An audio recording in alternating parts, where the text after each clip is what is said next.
Hi friends, welcome to Keerthi Art and Craft. இன்றைக்கி நம்ம சேனலில் ஒரு பிளாஸ்டிக் பீடும் சில்க் த்ரெட்டும் வச்சு ஒரு இயரிங் தான் பார்க்க போகிறோம். வாங்க வீடியோக்குள்ளே போகலாம். ஃபஸ்ட்டு நான் அந்த மாதிரி ஒரு பிளாஸ்டிக் பாக்ஸோட மூடி எடுத்துருக்கேன். அந்த மூடியில் சில்க் த்ரெட் 20 டைம்ஸ் ரோல் பண்ணி எடுத்துக்கிறேன். ரோல் பண்ணி எடுத்ததுக்கப்புறமா அதோட 2 எண்டையும் ஃபேப்ரிக் கம் அப்ளை பண்ணிவிட்டு நல்லா ஃப்ளாட்டன் பண்ணி விட்டுக்கிறேன். இப்போது அந்த பிளாஸ்டிக் பீடு எடுத்துருக்கேன். அந்த பீடுக்குள்ளே நம்ம செஞ்சு வச்சுருந்த ஸ்டாண்ட்ஸை ஒட்டி எடுத்துக்கிறேன். இப்போது அதோட எண்டில் நீடில் இன்சர்ட் பண்ணியிருக்கேன். அப்போது அந்த பீட் ஃபுல்லாகவே இந்த மாதிரி ரேப் பண்ணி எடுத்துக்கிறேன்.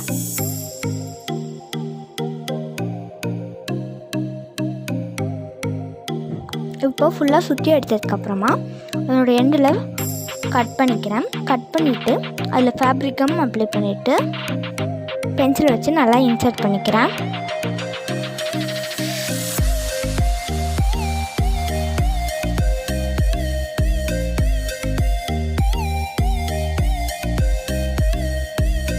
இதே மாதிரி நான் 2 பீட்ஸ் செஞ்சு எடுத்திருக்கேன். இதே மாதிரி நான் டிஃப்ரெண்ட் கலர்ஸில் செஞ்சுருக்கேன். Blue, white, black, pink, violet, yellow, அப்புறமா க்ரீன், இந்த மாதிரி நிறைய கலர்ஸில் சில்க் பீட் 2 செஞ்சு எடுத்திருக்கேன்.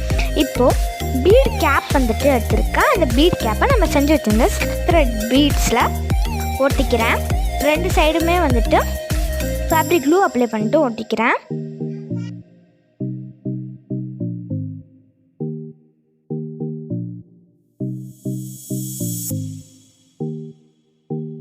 இப்போ ஒரு ஐப்பன் எடுத்துருக்கேன். அந்த ஐப்பனுக்குள்ளே கோல்டன் பீட், அதுக்கப்புறம் சில்க் த்ரெட் பீட், அதுக்கு மேலே கோல்டன் பீட் போட்டு ஒரு ஹூக் இன்சர்ட் பண்ணிவிட்டு நல்லா ப்ளையர் வச்சு டைட் பண்ணி விட்டுக்கிறேன். இப்போது நான் அதே மாதிரி நான் செஞ்சு வச்சிருந்த எல்லா சில்க் த்ரெட் பீடையும் ரெடி பண்ணியிருக்கேன்.